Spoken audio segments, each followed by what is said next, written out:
ECSI fans, you want to revolutionize your sports investing habits? Allow me to tell you about WagerWire. WagerWire is an app that helps you become a superior bettor by allowing you to sync all your sports books and track all your bets in one place. See your current action, your betting history, and stats. You could also sign up for sports books and collect bonus offers. Follow them at WagerWire on X, as it's the best account on the platform. Head to App Store or Play Store now and search WagerWire and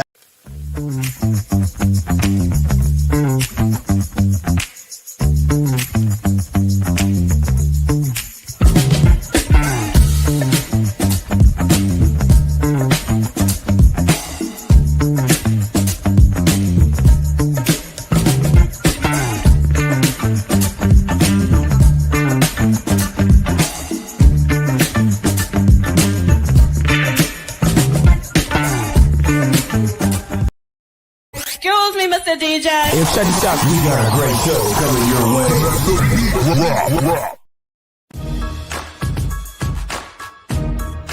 From the ECSI Sports Studios, it's the Midday Market Report with Jeff Dawson.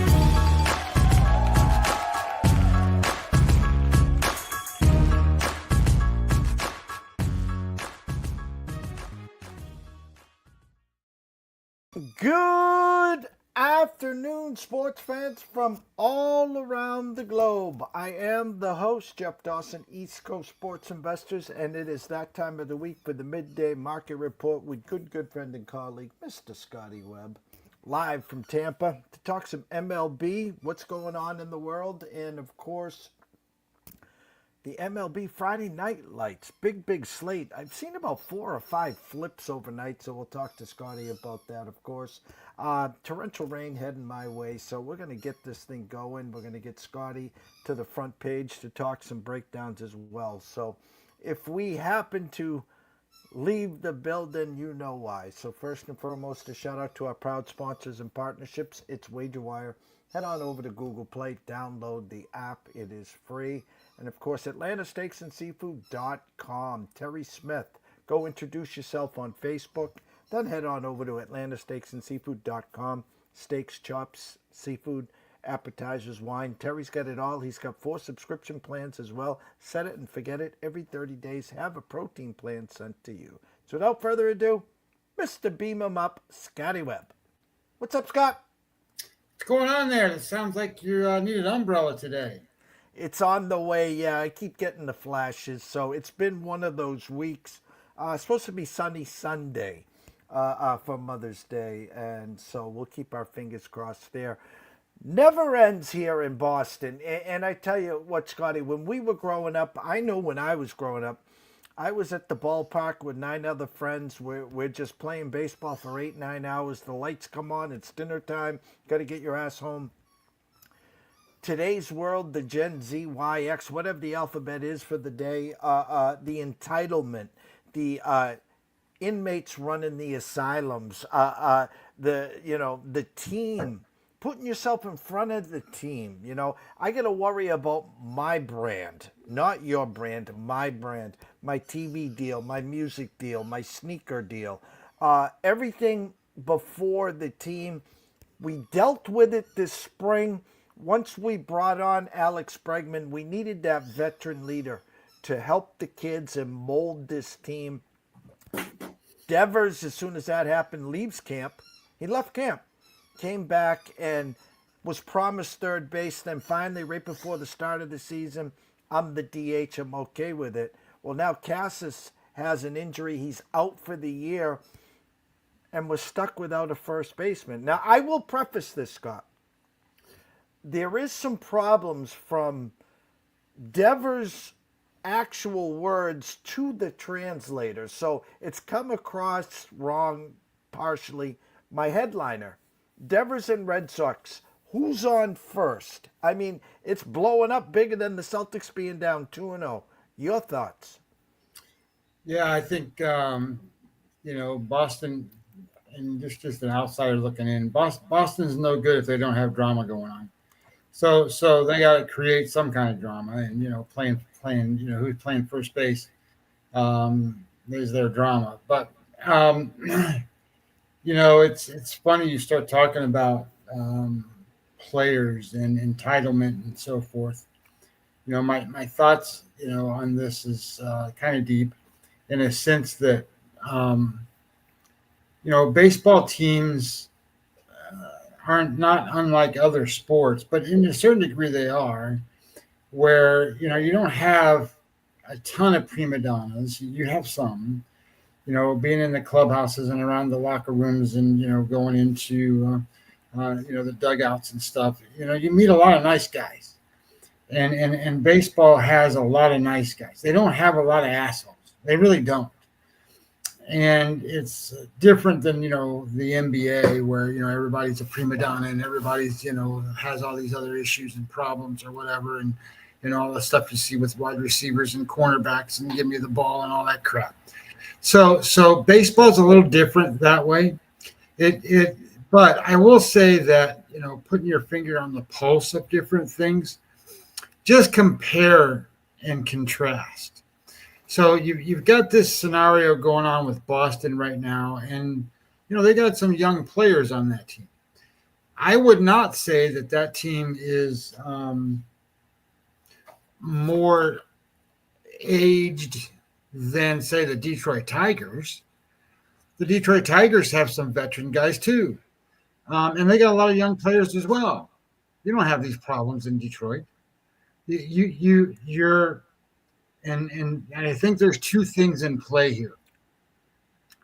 And it's very rare anymore, but I think that when you get to the big league level, the manager of that team can only do so much with those kinds of kids. You either are going to play them or you're not going to play them. You're not going to change who they are at that level.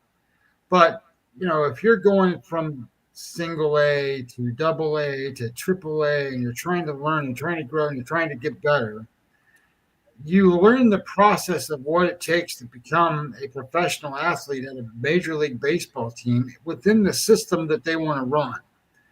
So when you get to the big league level, you fit in and you're not an outcast and you don't have all these issues that prima donnas can have.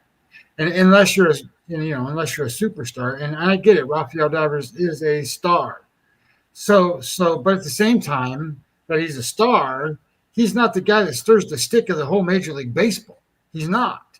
He's a good player, but he's not Aaron Judge, and I don't mean that in any disrespect. But it's just, it is what it is. So that being said, when you look at what, say, the Tigers are doing, and I don't know if you really look, but if you look at where they are in the American League, they have more runs scored than any team. Mm-hmm. And they are 2 runs more allowed runs than the Kansas City Royals. Otherwise, they've given up the least and scored the most. And name me one superstar on that team. Cy Skubal. That's the only one, right? He is the superstar, and by God, he's pitching like Cy Skubal right now too. But my point is that there are teams out there. So compare and contrast. You have the Detroit Tigers, who probably are the team that you want to sit there and emulate. You want to be like that as a team. Look at what the Cincinnati Reds bring. The Cincinnati Reds probably have a better starting rotation than what the Tigers do altogether. I mean, if you keep Green in there. So 1 through 5. And then if you started matching up player for player, maybe the Tigers have them a little bit, but not by much. They're all a bunch of young kids, and they're all a bunch of, so it's what do you get through the development of your minor league system, and what is it going to be like? Because when they get to be at the big league level, unless you have somebody that's Thurman Munson or somebody that's sitting there in your Carlton Fisk kind of guys that are in your clubhouse that won't allow certain behavior, they just won't allow it. So if you don't have those kind of guys that are the disciplinarians and the guys that are running the team from that perspective, you're going to run into this to a certain degree. And what I see in Major League Baseball is exactly a lot of that stuff. You get teams that trying to find their way, but don't know how. Whereas other teams kind of work together to pull each other through to make things better, and all become better. And as they all become better, they all start to win, and they all play the game the way it's supposed to be played. And I don't see that from every team. And for whatever it's worth, those three guys, and Teoscar Hernandez not playing right now, but those three guys for the Dodgers, they are entwined 100%, all three of them.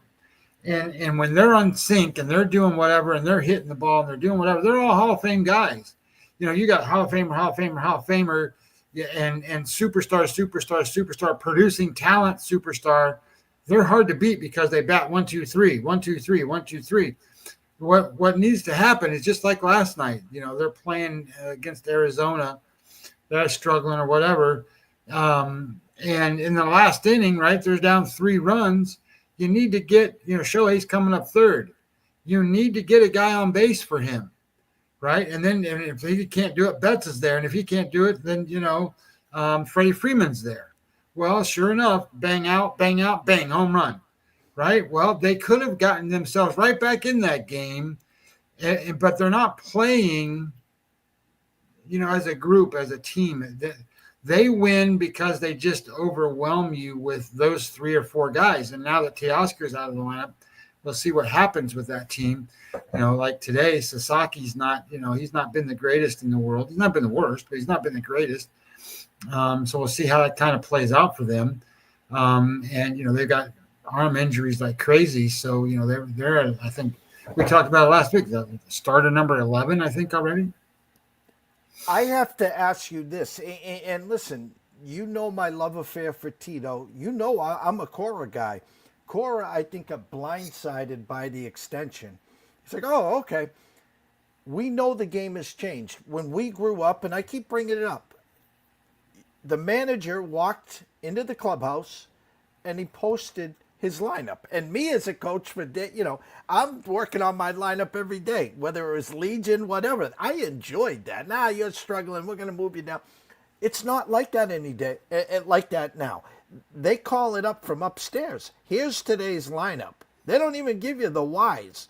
And my question to you, just looking outside in, there's a struggle right now, I think, between Cora and Breslow again and the team, because when this news broke last night, it wasn't Cora talking to Devers, it was the GM, and some of the stuff that Devers said, it didn't even call him Mr. Breslow, it was the GM, and he's got it out for me, and I know he played the game, but next thing you know, an outfielder gets hurt and he wants me to play the outfield. Do you find it odd that Cora's outside and letting Breslow? There's something going on here, Scotty. Yeah, I think there's, baseball has certainly changed in a sense that the way that the team is run, the general manager of the team, they buy the goods, they buy the players,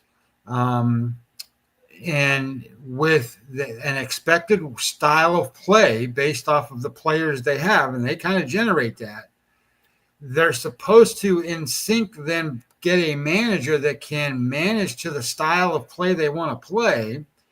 And they're going to help that manager by giving them all the different avenues and tools. And here's our suggested things and lineups and all that stuff. It all works when there's communication between the two and it's all legit and they're all pulling towards the same things. Because the general managers are not in the clubhouse every day. They're not in the dugout every day. They don't go out and fight the fight per se. They're fighting the fight like you and I do. We're on a sheet of paper and we're reading stuff and looking at things, and they might have obviously access to information way better than we do in terms of, oh, let me call Corey and see what's going on with this guy and before I talk to him or whatever, right? But they're the guy that's going to sign the contracts.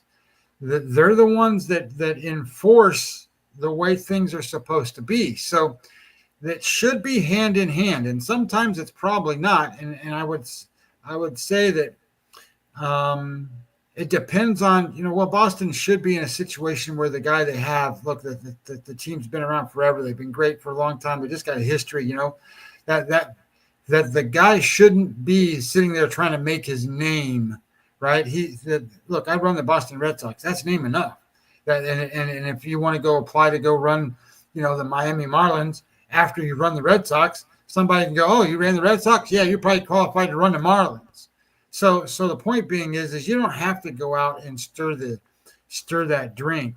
I just think that you're right in a sense that, these general managers need to have a great relationship with the on-field manager, but by no means is the on-field manager above the general manager. They're not.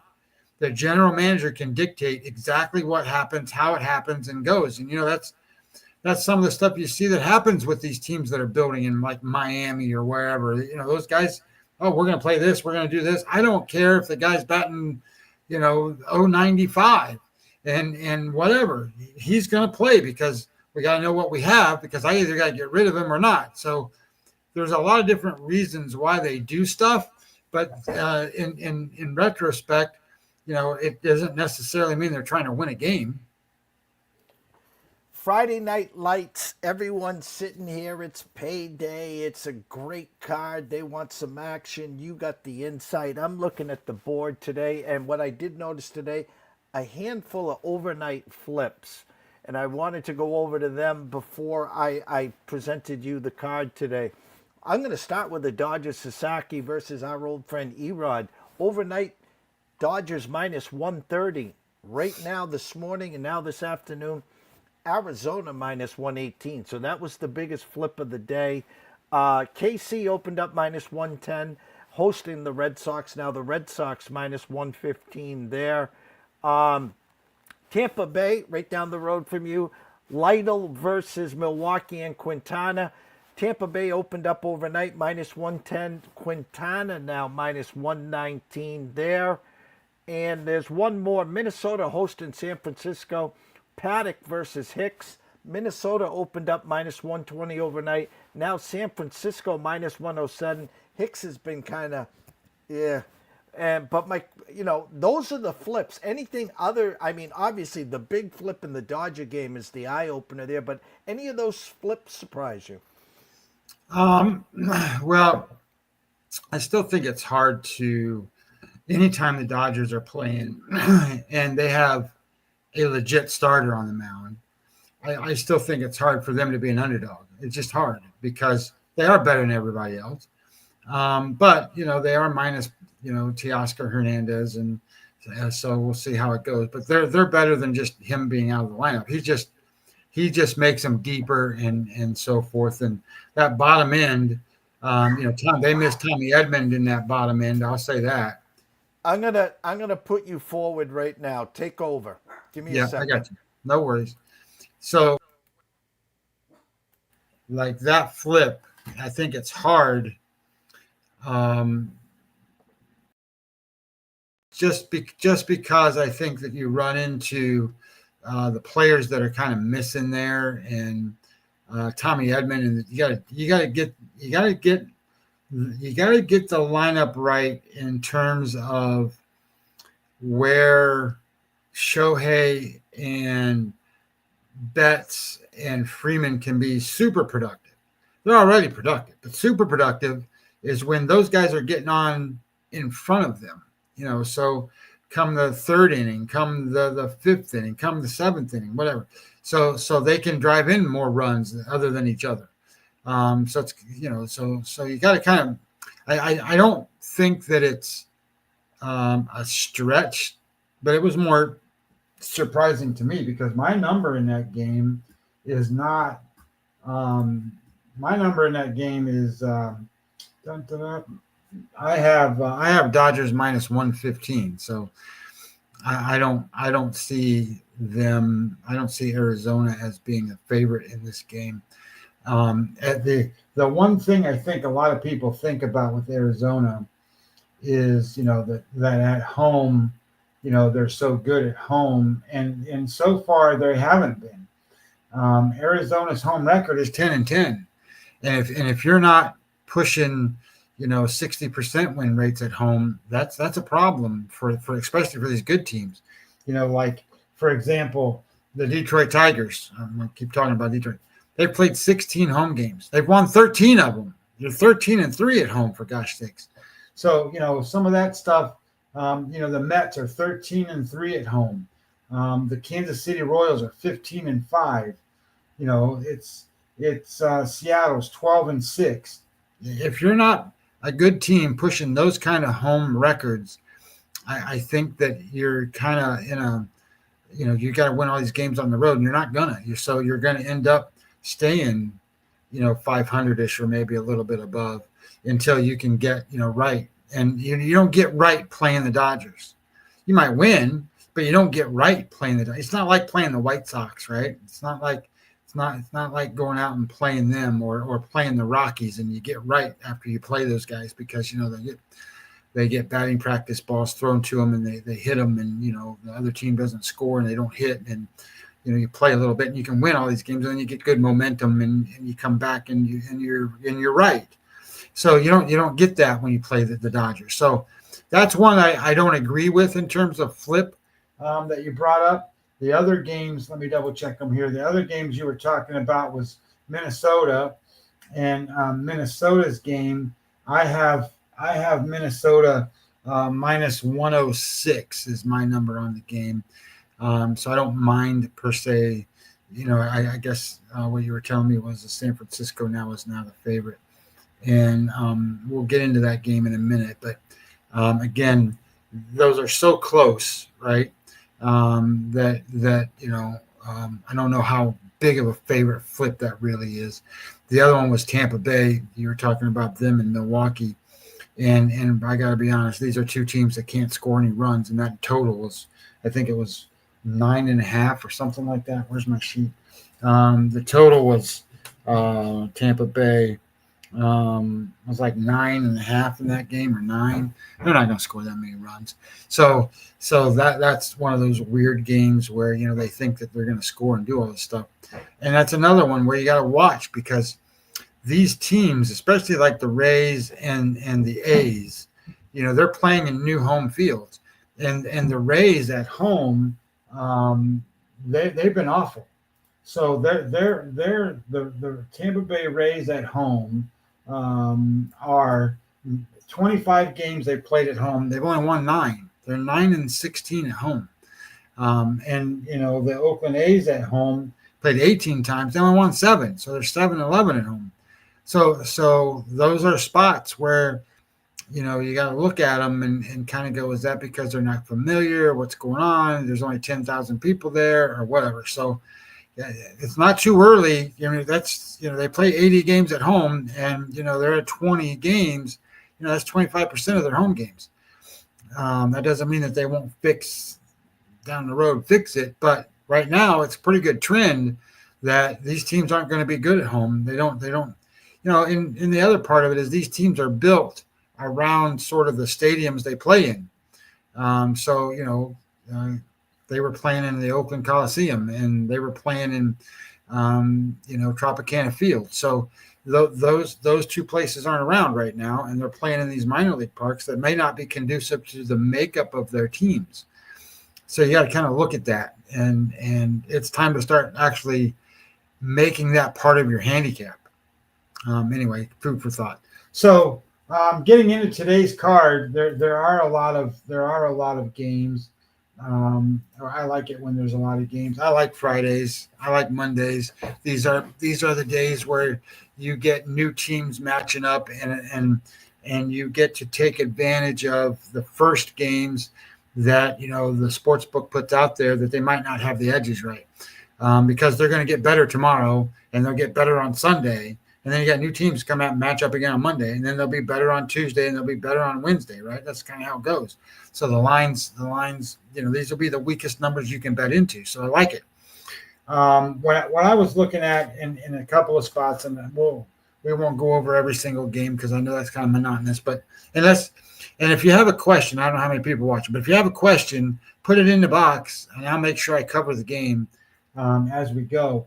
But you got Atlanta at Pittsburgh, and Pittsburgh just fired their manager, so you got a new manager sort of trend here, where anytime you get a new manager, it kind of spurs on the team a little bit to play a little bit harder, a little bit better, at least until they win the first one. And you got Bryce Elder on the mound for Atlanta. Atlanta's on the road. I think the number I saw was like minus 140. My number is minus 130, so I don't see any value here unless you're going to bet Pittsburgh. I'm not betting Pittsburgh just because I don't like Bailey Falter very well. Bailey Falter, his last time out, is off of a good start. He threw a game score 70, and his year-to-date numbers are 46. So he's a below-average pitcher, so he's going to regress from that start. So, and the other part of this is Atlanta against left-handed pitching. I think they're 3-1, 4-1, something like that. They are against left-handed pitching. They are 4-1. They've only faced them 5 times, but they win. So I don't. And this is another one of those home teams that isn't really a home field advantage. They played 19 games at home, won 7. So they're 7-12. In the last 10, they're 1-9, Pittsburgh. So I get why the guy got fired, and now they got a new manager. So, yeah, maybe they got a little bit things lit under them. And, you've got a guy in Bryce Elder out there who's a kind of a ground ball pitcher, contact guy, not a big strikeout guy. So they're going to put balls in play on both sides. So this might be one, that if you trust them to hit, and I don't, because Atlanta just came off a series with Cincinnati, couldn't hit. Pittsburgh can't hit. That's why the guy got fired. And then, Pittsburgh has a bad bullpen, and Atlanta's got a good bullpen. So it just throws everything kind of out of kilter. Minus 140, in my opinion, is too high, so I pass. I do like the next game on the card, though, and this is Tariq Skubal against Texas. And we kind of talked about this a little bit. Detroit probably is the best team in the American League right now. Shouldn't say probably. They are the best team in the American League right now. This is a minus 200 number or whatever. So you're not going to play it at minus 200. But so in part of looking at, covering run lines and some different things, one thing you want a good pitcher that's going to limit the other team from scoring. You got Skubal on the mound. Skubal's last 2 starts have been really good. His numbers in terms of metrics for today, he's got a 1.8 xFIP number, 1.92 Sierra number, 12 strikeouts per 9 innings, 0.38 walk rate, and he doesn't give up home runs. So if you're betting, right, you have to make sort of this analysis in your head. And I broke it down, and I actually created a chart. And my numbers kind of calculate over to it. I call it a bet score. So in my bet score, the way it works is you got starting pitcher numbers and Sierra numbers under 4 are really good. So any pitcher that's under 4 gets 15 points. Game score over 53 gets 10 points. WPA, win percentage, anything in a positive number gets 5 points. And then home runs per 9, less than 1, that gets 5 points. So the idea here is when you're starting to think about what a pitcher needs or what you need to do to bet, you need to get a pitcher that is projected, Sierra's a projected number, to be below 4 runs a game. And that's where, you look at what he's kind of done in his last 7 games. So see, where he's at. And if he's above average or below, 53 is above average. So if he's above that number, he's really good. And then you want WPA. So in those spots where you want to prevent the run from happening, is he good in those spots or is he not? And if he's good, right, you want those things. That means he has out pitches. He can get guys out when it's necessary. And the last part is I don't know if you guys really go back and study this, but 65% of all the runs scored in Major League Baseball today come from home runs. 65. So that's a huge number. So part of what you need to do is have home run prevention. And if your pitcher doesn't allow home runs, that's home run prevention. That's run scoring prevention. That's got to be something you bet on. So if you kind of just look at those 4 categories, you're going to get a generally good idea of what this pitcher is going to be like. So in this particular case, you have Scooble against Patrick Corbin. Patrick Corbin scores in the WPA category, nothing else. So you have a dominant pitching edge. And then when you look at offense, the way I did offense was weighted runs created plus over 10%. So if you're 10% above the average, you're really a good offense. And runs per game, if you're over 4.5, you get 5 points. WPA, same as like the pitcher, but this time you're knocking in the guys. They're not staying on base. You get 5 points. Strikeouts and walks. So if you're under 22% on strikeouts and over 8% on walks, that means you're not striking out. You're putting balls in place. And if you get 8% walk rate, you're getting on base. So that is worth 5 points. And if you hit home runs at 1.5 or more per, you get 10 points. And in this particular game, you have every category is filled up by Detroit except for the walks and strikeout rate. So when it comes to just the pitchers, and you got to score a 65 for Detroit, 10 for Texas. And then you can I break it down even farther and go, okay, here's the bullpen, situational, and some other stuff. The total score in this game is 96-10 on the scoring. So I look at that and I go, I need to look at this game. So then I looked at it a little deeper, and one of the things is I said, I want to know how Texas is playing team total-wise on the road. Are they hitting their team totals on the road? Well, Texas is four overs, 14 unders on the road. That's not very good. So that means they're not going to score, and they're placing Tarek Skubal. They might score 2 runs today, if that. Detroit at home, team total, they're 11-5 over. So they score a lot when they're at home. So I don't have any problems looking at this game going, I need to look at the run line. The numbers all match up. Everything looks really good. The run line was minus 109. I played the run line minus the 109, minus the 1.5 for them at home. So I think that's a great spot, to be honest. And hopefully the way I sort of broke it down with the and I'm going to talk about it a lot more, is the scoring bet score is what I call it. I think is important. Now the St. Louis Washington game, we have 2 pitchers in that game that you have Fetty and Parker. Metrics wise, 5.72 Sierra for Fetty, 5.66 for Parker. Their metrics don't match kind of what they've produced, if you will. So they're due to get hit and kind of banged around a little. And these are 2 offenses that are capable of doing that. A couple of things. When you bet St. Louis, you can only bet St. Louis at home. Don't bet them on the road because they don't play well at home on the road.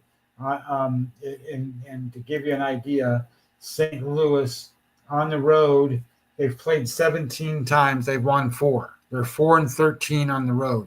And when it comes to their offense, they are 16% below average on the road. That means they're an 84 weighted runs created plus on the road. That's not very good.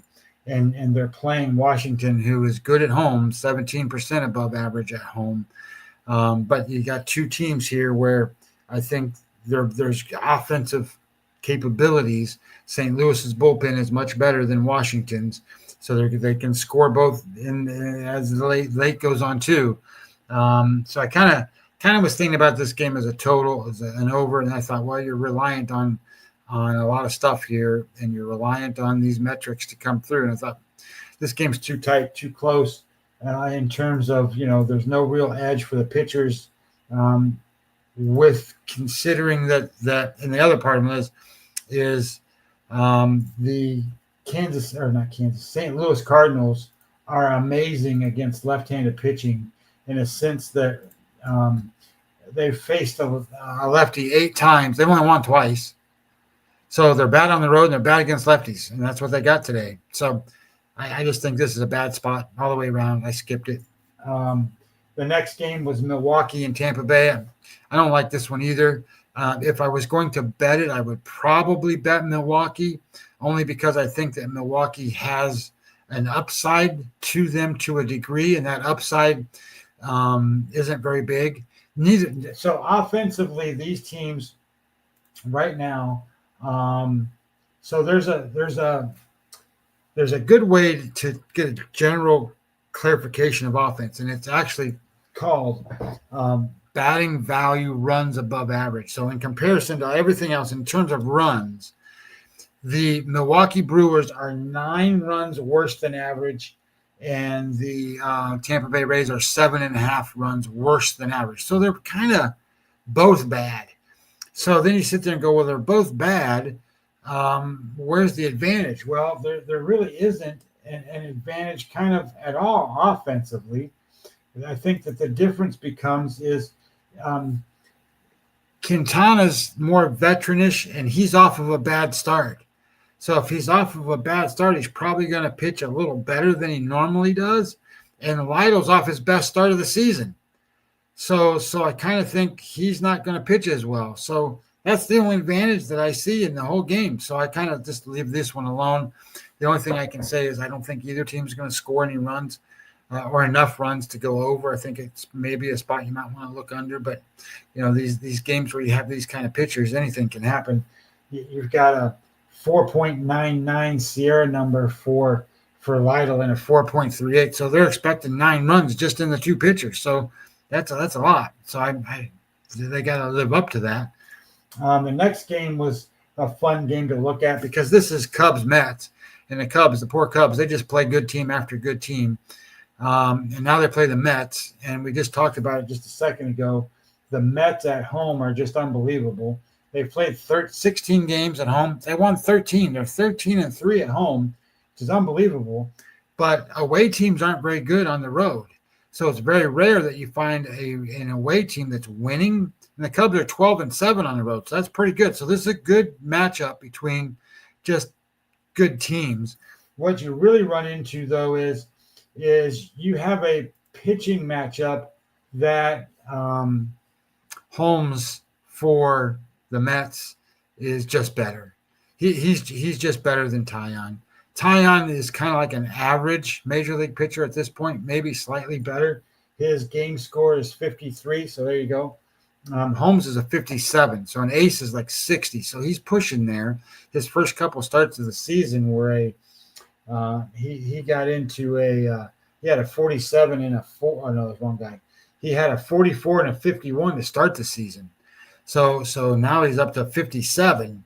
So he's getting up there. He's going to get to where he's pretty good, and his stuff is highly rated.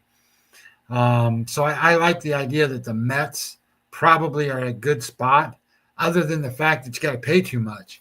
So I didn't like it to bet it because I think the number was off. My number in the Mets game was, I shouldn't say that. My number was minus 148. It's minus 140 last I saw. So there's a little value on the Mets. But I found a couple other spots I liked a little better. So we'll get into that in a second because the next game is that spot. So one of the things that we run into when I do these, when I make my numbers are adjusted for base runs. And base runs will take away wins that you won, or give you wins that you should have maybe won based on sequencing of events. So, last night, for example, the Arizona game with the Dodgers, the inning that cost the Dodgers, the first batter walked against Yamamoto. He got a walk. All right. Well, the next batter hits a ground ball kind of between short and second up the middle. Betts dives, grabs the ball, tries to flip it to second base, didn't get a good grip on it, kind of flipped it over there, didn't get there. So the guy got an infield single. That was what happened. So you got a guy on first and second now, nobody out. And then Yamamoto's facing, I don't remember who it was, but he's up. I think it was Suarez, Eugenio Suarez. Anyway, he's got him down 0-2, first 2, strike. And then he throws a fastball that kind of rides in and hits him in the elbow on an 0-2 pitch. Now you got bases loaded, nobody out, no balls hit out of the infield, and sequencing of the events just put things into a spot where there's no hits.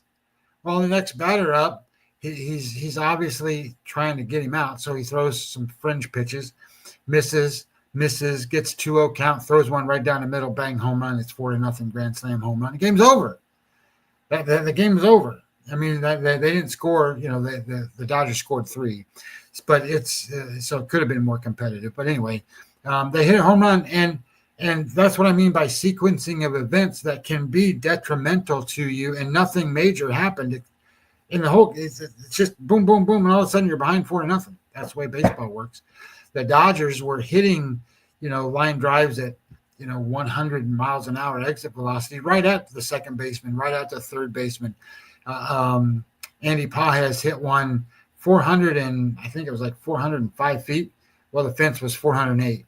So they caught it at 405 feet. So, stuff like that happened to the Dodgers yesterday, which also kind of makes me think, well, people don't see that if you don't watch the game. So when I do my numbers and I do my lines, I look at base runs because base runs takes all that into consideration and levels the playing field. And when you make a number, you use winning percentage. The winning percentage is how you start. So my numbers have winning percentages adjusted by base runs. So the Cleveland Guardians are 6 wins more than they should be. So they're going to show up pretty negatively when you take away 6 wins from where they are. Now the Phillies, you take away 2. And then you have Nola, who's a much better pitcher than Williams. So my numbers are going to theoretically then be a lot better for Philadelphia than what you're going to pay. And I think that that's the way it should be. If you're going to grade the quality of the team, then you need to grade the quality of the team. And I have my number for the Cleveland Guardians right now is 76 wins. And if you look at Fangraphs and Baseball Perspective, you've combined the two because that's kind of what happens here. I'm running those averages and then affect those with base runs and come up with a winning percentage. That goes from 82 wins to 76. So I have Cleveland Guardians as a 76 win team. And then you do the same thing with Philadelphia. Fangraphs and Baseball Prospectus has them at 92.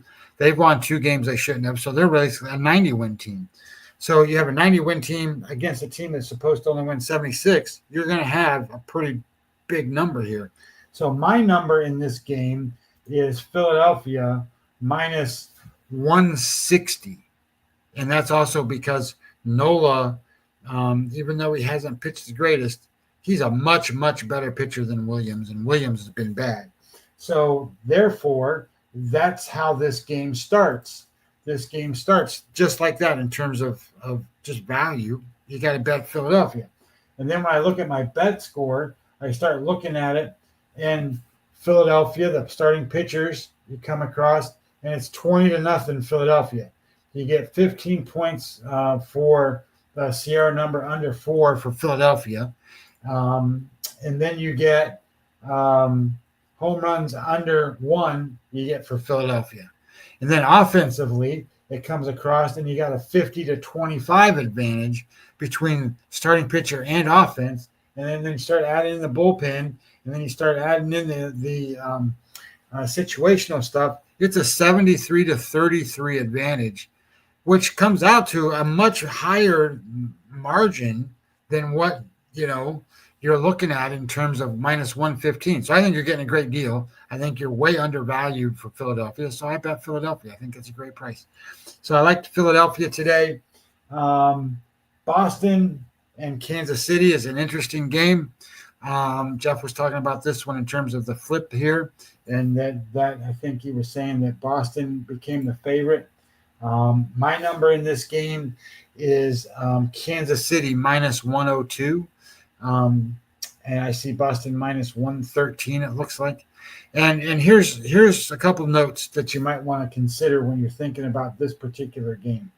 And let's go to situational here where Kansas City at home, they've played 20 games. They're 15-5. That's pretty good.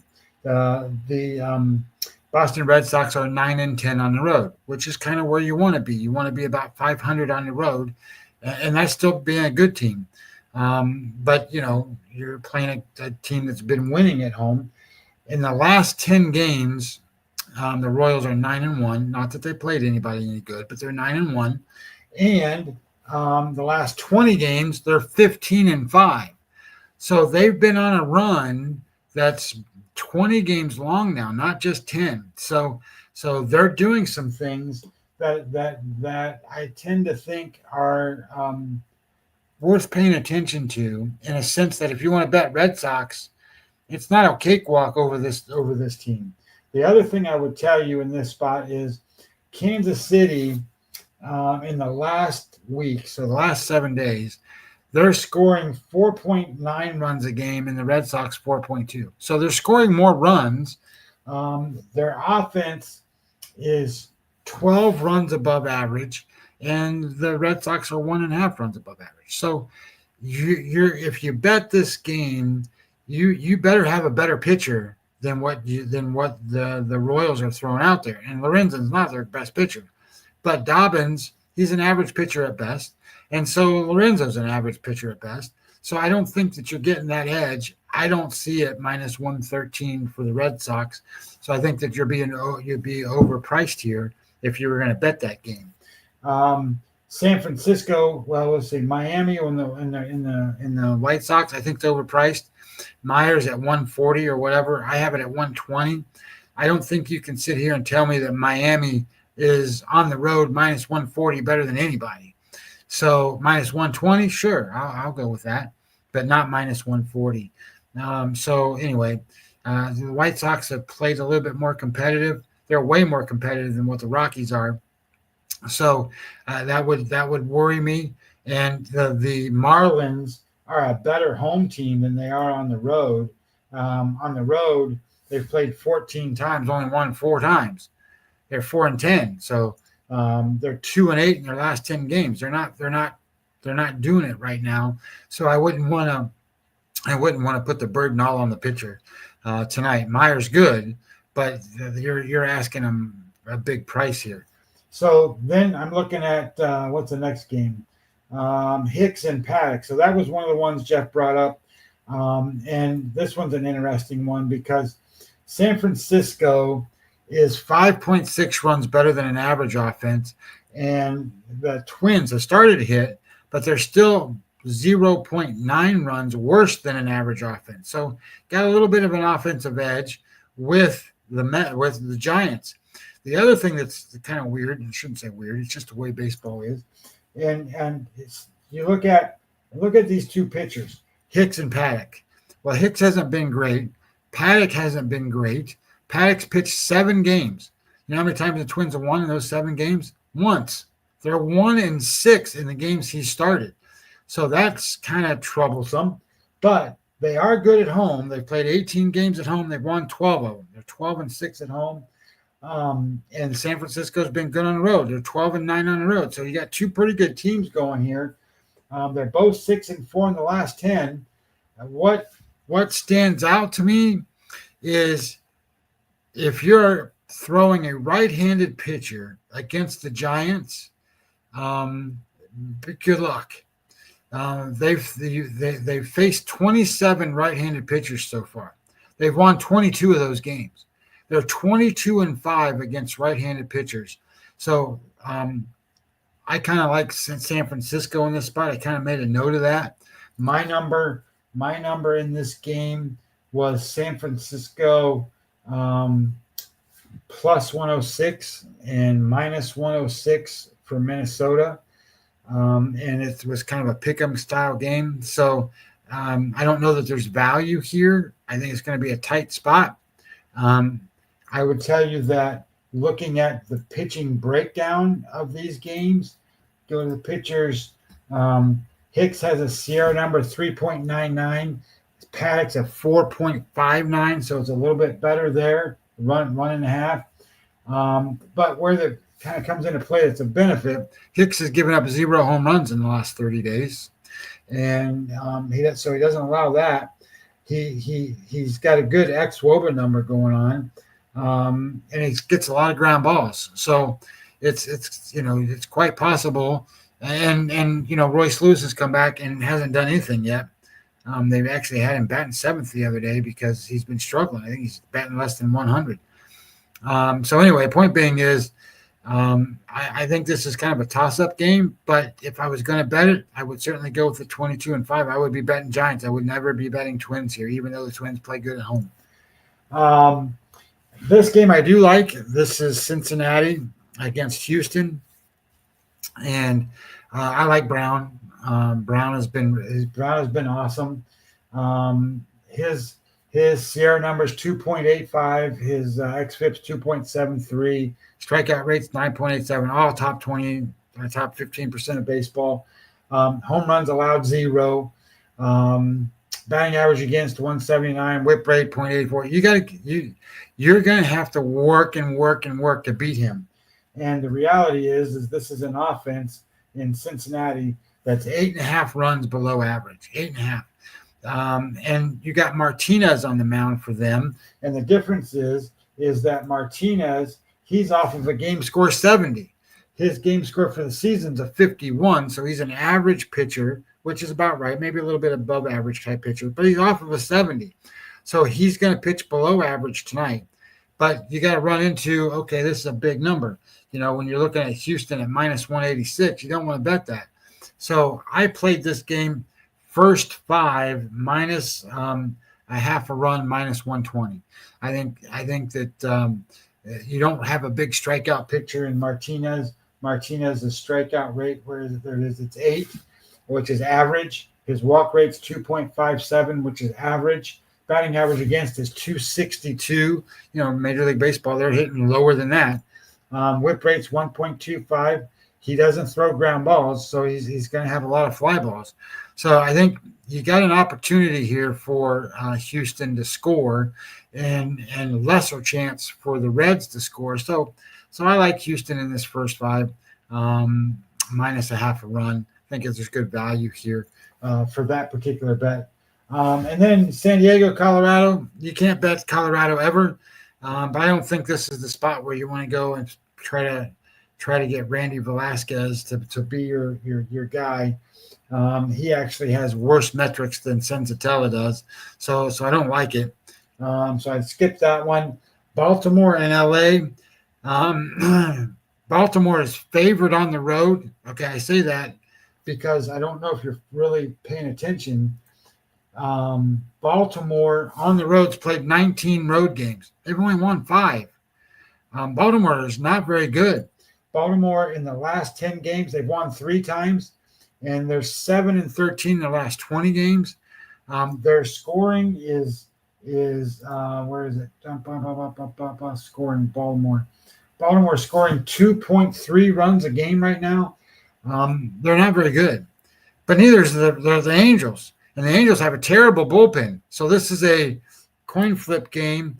And you sit there and go, okay, Sugano, I think is probably better spot, probably a better scenario. Baltimore probably should be favored in this game, but I'm not betting this stuff. And then you have the Dodgers game.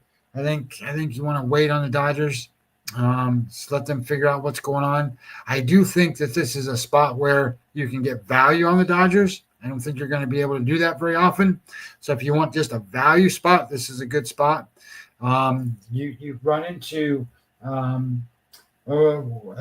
starting pitchers. There you go. So you run into Sasaki is a game score 47 for the season, so he's below average.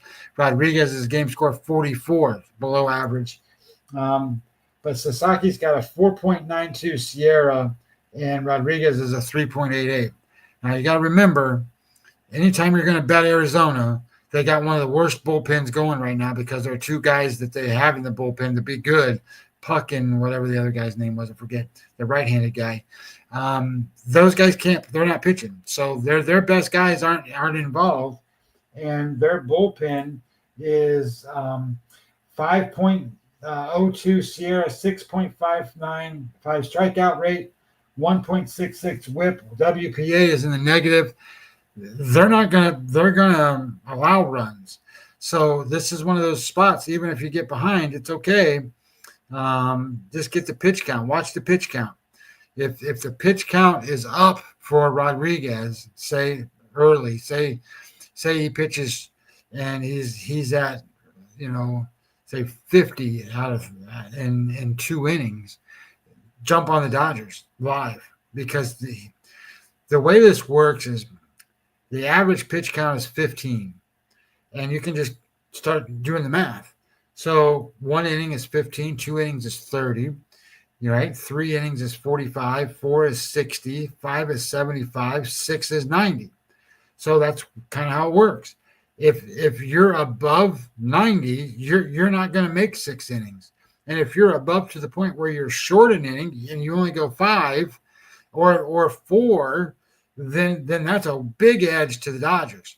So you want to look at kind of pitch count. Follow the pitch counts in these games to know when the bullpens are coming, because if you got a bad bullpen, you can capitalize that in live betting. Anyway, looking at the next game, I thought was really weird because I think Seattle is a good team, but this is a bad spot, and I say that and just sat here and go, I would never have said that without looking at my numbers. So my bet score on this game is actually Toronto 78, Seattle 56. That's the weirdest thing to me, because the other part of this is Seattle at home is 12-6, and Toronto on the road is 6-12. They're not good on the road. So what are we looking at here? Well, what I'm looking at is Castillo is a 5.07 Sierra. His last 3 starts have a game score of 59. He's a game score of 53 for the season. So he's over his skis. He's going to get hit. He's been pretty good at home, though, so maybe he won't get hit till his next start. But and Gosman is a game score of 57. He's a better pitcher, but he's off a game score 80. So he's not going to throw an 80 tonight.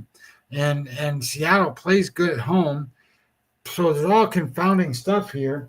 And then, so the where my game bet score number comes in is the starting pitcher ramps up high for Toronto and doesn't.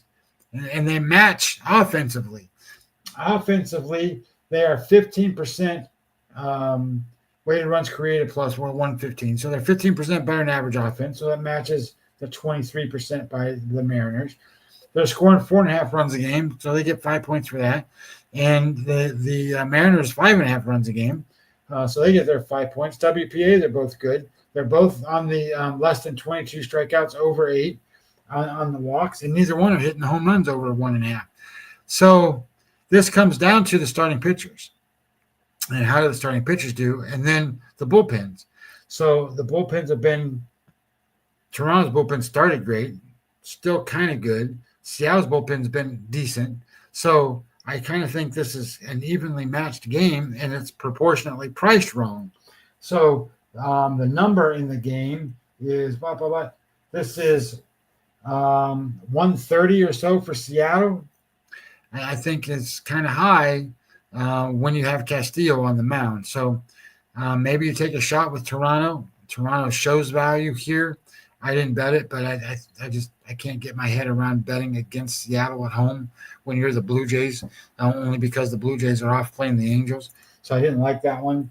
And then the last game is the Yankees here against the A's. And look, my opinion is the A's aren't as good as what their record shows. They're a 500-ish, a little bit below 500-ish team. They don't have the pitching to withstand a 162-game season to show up and compete for spots to make the playoffs. But they are a very competitive team. The Yankees are going to have to go beat them. And this is not the pitching matchup for Beto against the Yankees. Beto is a very hittable guy. Warren's hittable as well. But I do like the idea here. That total is 10.5, and it's shaded over. So I think there's going to be some runs scored in this game. And And I can't sit here and go, well, go bet the Yankees at minus 145 because the Yankees are going to have to beat them. But at the same time, I say that, this is a young team for the A's, and they got to learn how to win. And until they learn how to win, it is what it is. So anyway, I think your best bets are Detroit on the run line. I like Philadelphia today, and I like Houston in the first 5 innings. So I guess that's my breakdown, Jeff. There you go. Well, amazing as always. You caught my eyes on a couple of things. I did want to add to you a couple funny numbers here that I saw on the team total market. The Padres today, 6.5 juiced under minus 125. So they need a touchdown and extra point at a plus 105 there. We talked about Baltimore and how bad they are, yet their team total today, 5.5 juiced under minus 130. They need the touchdown, no extra point needed, and get that at plus 110. Opened my eyes on the Houston front. I do like them first 5 minus the hook there. The other number that jumped out to me, which was you were talking about San Francisco. I get nervous here. They're on the road. They get 27 guaranteed outs, 4.5 juiced over minus 120. Minnesota is 4.5 juiced under minus 125. There was a flip there. First 1 to 5 wins this one. That's what Vegas is telling me. I usually go to the shaded on the under. Give me the plus 105. But the numbers you're talking about here with San Fran almost wants me to run to the window there and get them to get to 5 tonight. Listen, man, I don't know how to say it other than they dominate right-handed pitching. They're 22-5 against right-handed pitchers. It baffles my mind that this is a team that has done so well, and they're competitive on the road. They play good on the road. They have a good bullpen, so this is a team that's going to be competitive, and Hicks doesn't give up home runs. So he's a ground ball pitcher. Now I get it. He's not a great pitcher. Don't get me wrong. I'm not telling you that. But when you don't give up home runs and you can hit the pitching type that you're getting ready to face to the degree in which you win 22 out of 27 games, and it's not like you're going to go out there and face Garrett Cole or somebody. This is Paddock, for Christ's sakes. So it's not like you're getting this dominant pitcher. My mind is I wouldn't be betting Twins. I tell you that. I would do anything I could do to figure out how I would want to bet Giants. I haven't bet Giants yet, but I like their bullpen. I think they're good. Again, this is another team like the Tigers. There's no star power here. There's no superstar. You're not going to tell me Flores is their best player, for Christ's sakes, and stuff like that. That's what I mean. They all play together as a group, and they work together, and they produce, and they do the stuff just like the Tigers do. And I guarantee you that if you go to any of them Tiger players or you go to any of them Giant players and they're asked to play first base, they're going to go play first base. And if they were asked to go play outfield after that, they would go give it a shot. What the hell? If they think it's the best thing, they would go do any of that stuff just because that's what they need to do. If I was the GM of the Red Sox, and we can go back, I'll find the tapes that we talked about during spring training. I would have shipped Devers to Toronto. I would have taken a shot before they signed Vlad. I would have taken the shot to say, hey, Vlad, we want to bring you here. We know you want to go to free agency. Why don't you come over here to Fenway? You see that green monster behind my shoulders here. Have some fun with that the first month. We'll get you a contract. We're going to have you play first base and at some point DH down the line. And I would have been a hero, Scotty. Oh, there's no question. I was looking at, not to change the subject, but I was looking at I guess Mark Feinstein put out a report that said, hey, these are the handful of players that currently some of these GMs are saying would be the pickups to get for the run to make the playoffs, right? And the number one guy was Sandy Alcantara. And He'll be a Yankee, by the way. He'll be a Yankee. I can guarantee you that. I don't know what he's going to be because at this point, he needs to get some things straightened out. I mean, I get it. He's pitching in Miami or whatever. But if you're going to get hit, then you're not going to strike out 10 batters per 9 innings. And you're going to put guys on base. You're not helping that team. Well, I guess you're helping them better than signing, a veteran guy just to go eat innings or something. But he's a former Cy Young guy that's off of Tommy John. So he has not shaped into form. And the other thing I thought was interesting, Jeff, is if you look at the Baltimore Orioles and who is their best pitcher, well, it's Eflin, but he hasn't pitched. He's pitching Saturday, I think. So they get him back.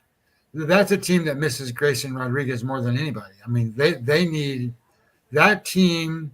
Didn't do anything in the offseason to help them, and they're paying the highest price. And if I'm the manager of that team, Hyde, I don't remember his first name, I think he's going to get fired. And I think he's not going to. He was there to put it all together when the team lost 100 games, and now when the team can go win 100 games, he's never going to see it to the end because they're in such a dilemma in that spot. And the general manager of that team did not help them at all, and I think they're in trouble. I just do, and I think I would be very surprised if a team like the Detroit Tigers didn't do something to help themselves in the bullpen or somewhere like that down the run to make a run, because they're really not that. They could very well be the best team in the American League. They really could. And they don't have a star on the team. And holy shit, they got Javi Baez starting to hit now. Holy cow, if that guy starts to hit, holy shit, that team could be really good. They could use another pitcher. They could use some more, a dominant bullpen, closer kind of guy. But are there really any of those guys out there anymore? I mean, the bullpens are kind of weird. Well, we just got a power surge as the Thunder and Lightning's beginning. So we made it a full hour. I can't thank you enough. We're going to have you back on Monday. I think maybe at 11:30. We're going to give you an extra hour to get ready on Monday. I have to do a show with another Andrew at 10:30. So I'm going to plan on having you come back if you're available on Monday around 11:30, 12 o'clock. How's that? Yeah, I'm good. I'm good. I always keep my Monday mornings open and Friday afternoons open. So. All right, Scotty, where can they find you if they need you? Well, again, like I said, if you have specific questions, make sure you ask them during the show. I'll do what I can to answer them as best I can. Jeff and I never have a pre-conversation about what we're going to do. So all of this is kind of off the cuff. And the reality is I have all my data sitting here. So if you have a question about a game or a picture or whatever, we'll do our best to give you the best answer that I can. So ask it. And if you have other questions that you want to talk to me off, the best way to do that's through the Twitter handle there, Webby20MLB. I want everyone watching and listening, thank you. If you haven't already, jump on over to YouTube at East Coast Sports Investor. Subscribe. We passed the 11,000 mark earlier this week on our YouTube channel. We can't do it without you guys. Make sure you highlight Monday mornings with Scotty Webb and, of course, Fridays. Any questions, comments, concerns, reach out to Scotty at Webby20MLB. Reach out to myself at EC Sports Investors. We'll answer them. We'll follow you back, whatever you need. So, everyone, have an amazing weekend. Enjoy yourselves. Happy Mother's Day to all the mothers out there. And we'll see you soon.